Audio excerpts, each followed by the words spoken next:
Hey everyone, this is the Rewriter writing in. For today's video, I'll be giving my thoughts on the Black Widow movie. Now, just like with the last review, this is a full spoiler review where I'll start with the positives, transition to the negatives, and end with a final score of either done right or rewrite. Black Widow is a character that we've waited 11 years to see get her own film since her debut in Iron Man 2 in 2010. But now that the wait is over, does it live up to the hype that 11 years of waiting has brought on? Or is it just another forgettable adventure lost in the sea of abundant MCU films? With this intro out of the way, let's dive into the review of Black Widow.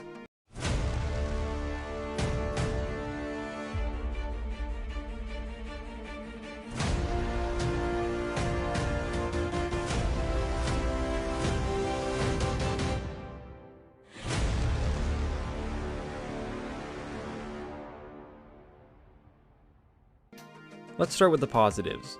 The beginning of this film was laid out in a really interesting and mysterious way. We follow a normal looking family who are sitting down just about to eat dinner when the father comes home, telling them that they need to flee their house. The tension starts to build as we don't know why they need to leave and who is following them. As they leave their house, they're being followed by what look like police vehicles, but are actually SHIELD agents pursuing them. We see that this family isn't normal as the father casually lifts this massively heavy object out of the way of their escape plane. As they're taking off, the SHIELD agents fire on them, but they're able to escape. We see in the next scene that their destination is Cuba, where the father is revealed to be a Russian super soldier named Alexei Shostakov, aka Red Guardian. He's talking with a man named Drakov, who is the leader of the Black Widow program, where young girls who have no family are taken to this facility to be trained as assassins. Alexei forces the girls, Natasha and her younger sister Yelena, into this program, and this is probably my favorite part of the movie. A creepy cover of Nirvana's Smells Like Teen Spirit by Malia J rolls in as a montage shows the gritty reality of these young girls essentially being imprisoned and shipped off to the facility. This sets a really eerie, ominous atmosphere and tone that works so perfectly for a character like Black Widow. We all know that Natasha has a very dark and troubled past, and this tone is exactly what I had envisioned for this movie. It felt like a Jason Bourne movie, which is so perfect. However, and we'll talk about this more later, this tone and atmosphere is altogether abandoned in the very next scene as a 21-year time jump occurs, and the rest of the movie feels like your typical MCU film. Now, the character that I really enjoyed was Yelena. She's a strong, formidable fighter, but also charismatic and funny, making great jokes at Natasha's expense. Her character arc is also emotional and gripping, as the revelation that Alexei and his quote-unquote wife, Melina, including Natasha, were not a real family, and that it was all a setup so that they could be spies in America. This tore her apart because she then realizes that the best parts of her life were all a lie. To be honest, I rooted for Yelena much more than I did for Natasha, as this movie more so felt like her story than anyone else's. In addition to that, I felt that Yelena played a larger role in this story than Natasha herself, as Natasha didn't really end up doing that much compared to her. Now, this character, well, I have some thoughts on, but let's talk about what I liked about Taskmaster. I thought that Taskmaster's fighting style was very cool, with many obvious references to Black Panther, Captain America, Winter Soldier, Spider-Man, Hawkeye, and of course Black Widow herself. They did a great job with capturing each of their fighting styles, and it was so cool to see Black Widow fighting Taskmaster on the bridge near the beginning of the movie, as many of these aspects were fully on display. Now, another thing that I enjoyed was the long-awaited answer to the question, what happened in Budapest? I was worried that they were going to pull another stunt like explaining that Fury has his eye patch because of that stupid cat in Captain Marvel, but thankfully it was better. In Budapest, on Natasha's last mission to defect from the KGB and join SHIELD, her and Clint rigged a building with explosives, which they figured would eliminate Drakov. However, Drakov's daughter was there. Natasha, knowing that she needed to eliminate Drakov no matter the damage, went ahead with the explosion, allegedly killing Drakov's daughter in the process. Natasha remarks that this is collateral damage, and they head to a vent in a subway to hide out for a while, along with the safe house that Natasha finds Yelena in when they meet up again. This action always haunted Natasha, and is later revealed as the Red in her ledger. This humanized Natasha in a way that evolved her character, and I feel that this was done well.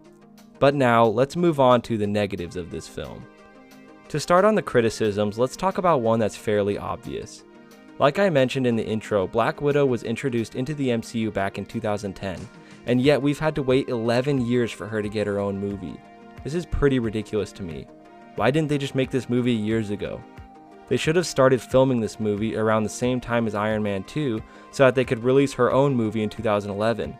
This would have worked perfectly because by the time the first Avengers came out in 2012, we would have already gotten a Black Widow movie to establish more of her character, just like they did with the other characters on the roster.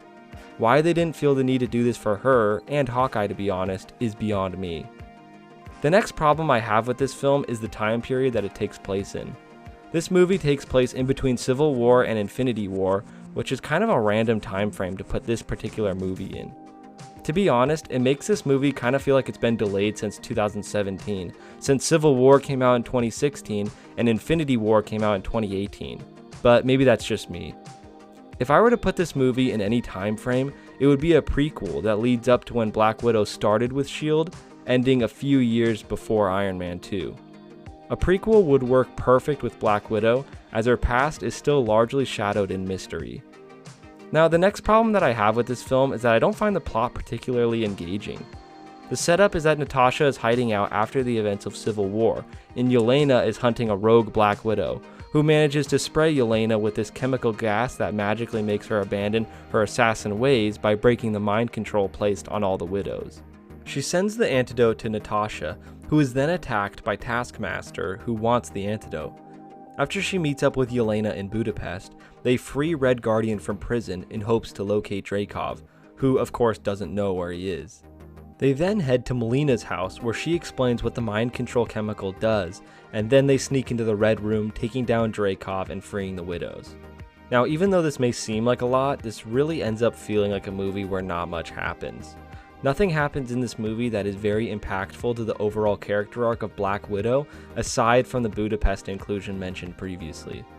Honestly, this movie could have not been made, and it wouldn't have changed the flow of the MCU at all. Nothing groundbreaking occurs in this film, and it all ends up feeling a bit bland by the conclusion. This doesn't feel like a film that has been carefully crafted and developed for 11 years. It mostly feels kind of rushed and unpolished. Now, another problem I have is something that I touched on previously about the tone and atmosphere. The opening credits had an incredible atmosphere that was downright creepy, and it fit Black Widow's dark past really well. Now, I know that this is an MCU movie and not some R-rated spy thriller, however, the tone that they should have gone with should have been way darker than it actually was. For me, it would have felt perfect if it had the same tone as the intro all throughout. A perfect example of how I would want this to feel is Skyfall. This is a PG-13 movie, but it has the darker aspects of a spy thriller that would make for a great atmosphere for a Black Widow movie.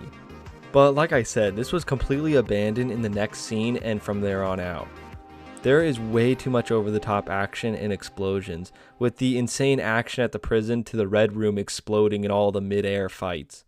This movie should have been way more grounded than it was, with much less action and much more emphasis on character development and world building. This was one of the MCU's only spy thriller movies, alongside Captain America: Winter Soldier, and I feel that it should have focused on the mystery and lead up to the reveal of the Red Room instead of all the family drama and over-the-top action. A good pace for this movie would have been one that's shown in the trailer for the new Batman movie. The pacing of that looks like it would fit well with the pacing of a Black Widow movie. Now, the next problem that I have is with Red Guardian and Melina. These two characters are interesting aspects of Black Widow's story in the comics. Red Guardian, again in the comics and not here, is Natasha's husband and the equivalent to Captain America, and Melina is a rival assassin that hunts down Black Widow from time to time. I feel that these characters in their comic book roles are a lot more interesting than reworked into Natasha's pseudo-family. Alexei ends up just being this bumbling fool, and Melina, while a bit more interesting than Alexei, as she has this face mask disguise that allows her to replicate the face of anyone, still feels kind of insignificant in this film. Another thing I dislike that is a part of this overall critique is the emphasis on family, or the overemphasis thereof. I understand that they wanted to ground Black Widow into a more relatable character with a relatable goal, that being to trust your family and how one in a family will do anything for those they love. However, I just don't think that this particular theme is necessary for Black Widow. Black Widow's character doesn't revolve around this central theme of family in the comics, so I'm not really too sure why this is a central thrust of this movie. I like the idea of her interacting with her sister, but that's about as far as this family idea should have gone. I think the idea of her family being killed and her being brought in and trained to be a widow as a very young child is an interesting concept, but again, I don't feel that family should have been the main theme of this movie. I get why it is, because the Avengers are her new family, and she gears up to save them at the end, but it's just not that important in her overall story. So now let's talk more in depth about Taskmaster. In my opinion, they completely ruined the character. Taskmaster in the comics, while not the most complex, is still a great villain and a good rival for many members of the Avengers. In the comics, Tony Masters is a man who has photographic reflexes that allow him to perfectly mimic any fighting style at the cost of his short and long-term memory. He's normally depicted as a mercenary hired by criminal organizations to train their soldiers. Interestingly, in the comics, he trains Crossbones, who has already appeared in the MCU. It could have been cool to see Taskmaster explain how he trained Crossbones, along with many other smaller time villains in the MCU, kind of showing him as a puppet master of sorts, pulling the strings behind some of the villains in the MCU. However, in this movie, Taskmaster is actually Drakov's daughter, Antonia, who was only burned in the explosion that Natasha caused to kill Drakov, not dead as she originally thought. She is then given this chip that reactivates her mind, while also allowing her to mimic the fighting styles of many superheroes. Additionally, she is under this mind control chemical that all the other widows are kept under to keep them subservient. I really dislike this angle that the villains of many superhero movies have to be either the control of something or they're just genuinely evil people. It just shows a lack of depth and good writing. Now, this isn't a problem with every Marvel movie, with characters like Killmonger and Thanos being great villains, but it happens often enough where it starts to feel repetitive. I understand that they were trying to make a villain that felt uniquely tied to Black Widow's actions in the past, but to me this just wasn't the right way to do it. This plotline was not set up for a long enough time for us to feel fully invested in this conflict. The idea of having a villain for the protagonist that is created by the protagonist's own actions is a neat idea, but it needed to be more fleshed out than it was, so that we as an audience truly feel the emotional impact that Natasha feels. In this movie, Taskmaster has no depth or true character of their own, and is instead relegated to being muscle for the main villain. Now, speaking of the main villain, let's talk about Drakov. Now, I've seen articles that say that Drakov is one of the most dastardly villains in the MCU so far.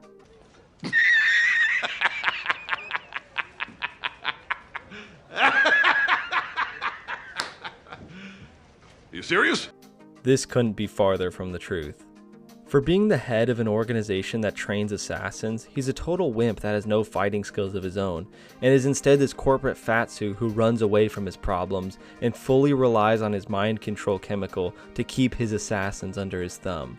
He also just really doesn't have a menacing or commanding presence to him. Seeing him on screen never made me feel emotions of dread or fear. I just wanted him off screen as soon as possible.